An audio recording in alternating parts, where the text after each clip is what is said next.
بسم اللہ الرحمن الرحیم۔ السلام علیکم دوستو، انجم قدوئی ایک بادشاہ تھا۔ اس کی 7 بیٹیاں تھیں۔ وہ ان 7 سے بے حد محبت کرتا تھا اور ان کے ہر آرام کا خیال رکھتا تھا۔ ایک بار جب دسترخوان سجا ہوا تھا، وہ سب لوگ ساتھ کھانے پر بیٹھے تھے۔ بادشاہ نے اپنی بیٹیوں سے ایک سوال پوچھا کہ تم لوگ مجھے کتنا چاہتی ہو؟ بڑی شہزادی نے کہا، بابا میں آپ کو گلاب جامن کی طرح چاہتی ہوں۔ بادشاہ نے خوش ہو کر اس کو 4 گاؤں دے دیے۔ دوسری نے کہا، میں آپ کو برفی کی طرح چاہتی ہوں۔ بادشاہ نے اس کو کافی بڑا علاقہ بخش دیا۔ تیسری لڑکی نے کہا، میں آپ کو امرتی کی طرح چاہتی ہوں۔ اس کو بھی بادشاہ نے بہت زمین جائیداد دے دی۔ اسی طرح وہ سب سے پوچھتا گیا اور سب کو مال و دولت ملتی رہی۔ 7ویں لڑکی سے جب بادشاہ نے پوچھا، بیٹی تم مجھے کتنا چاہتی ہو؟ تو اس نے بہت پیار سے کہا، بابا میں آپ کو نمک کے برابر چاہتی ہوں۔ یہ سن کر بادشاہ کو جلال آ گیا، کہنے لگا، سب مجھے اتنا چاہتے ہیں، تم نمک کے برابر۔ وہ بہت ناراض ہوا اور چھوٹی بیٹی کو محل سے نکال دیا اور کہا، اب کبھی یہاں قدم نہ رکھنا۔ وہ جنگل کی طرف چلی گئی اور پتوں اور لکڑیوں کو ملا کر ایک جھونپڑی بنا کر وہاں رہنے لگی۔ بھوک لگتی تو پھل کھا لیتی، سوکھے پتوں کا بستر بنا کر سو جاتی۔ ایک دن جب وہ سو کر اٹھی تو دیکھا کہ رنگ برنگی چڑیوں کے پر ہر طرف بکھرے پڑے ہیں۔ اس نے ان پروں کو جمع کیا اور ایک چھوٹی سی پنکھیا بنا لی، چھوٹا پنکھا جو ہاتھ سے جھل سکتے ہیں، اور گرمی میں اسی پنکھیا سے ہوا کر لیتی تھی۔ پھر دوسرے دن اس کو اور پر مل گئے۔ اس نے بہت سارے پر اکٹھے کیے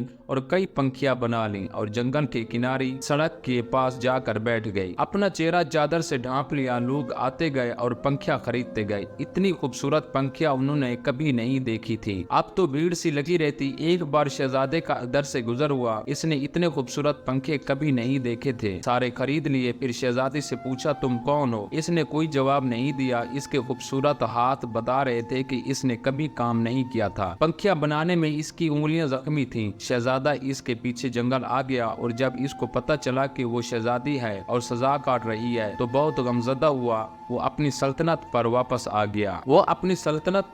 گیا اور والدین سے سارا ماجرا کہہ سنایا۔ ان لوگوں کو بھی دکھ ہوا اور وہ اپنے بیٹے کی شادی اس لڑکی سے کرنے کا فیصلہ کیا۔ شادی کی تیاری مکمل کر لی، بارات جنگل لے کر آ گئے، دونوں کی شادی ہو گئی، مگر شہزادی اپنے والد کو بہت یاد کرتی تھی، وہ خوش نہیں رہتی تھی۔ ایک دن اس نے شہزادے سے کہا، وہ اپنے والدین کی دعوت کرنا چاہتی ہے اور ان سے ملنا چاہتی ہے۔ شہزادے نے زبردست دعوت کا انتظام کیا اور بادشاہ کو دعوت دی۔ شہزادی نے کہا، سارا انتظام آپ دیکھیے، مگر اپنے والدین اور بہنوں کے لیے کھانا میں خود تیار کروں گی۔ سارے مہمان آ گئے، کئی دسترخوان ایک ساتھ لگے اور بادشاہ اور شہزادیوں کے لیے اندر انتظام کیا گیا۔ وہ جب کھانا کھانے بیٹھے تو ان کی بیٹی سامنے آ کر بیٹھ گئی۔ اس نے نقاب پہن رکھا تھا۔ سب کھانا کھانے لگے تو بادشاہ نے جب پہلا نوالا لیا تو کھانے میں نمک نہیں تھا۔ دوسری ڈش نکالی، وہ بھی بغیر نمک کی تھی۔ تب ان کو بہت غصہ آیا کہ مجھے بلا کر یوں بغیر نمک کا کھانا کھلایا گیا۔ تب چھوٹی شہزادی نے اپنی نقاب ہٹائی اور کہا، بابا میں آپ کو نمک کے برابر چاہتی ہوں،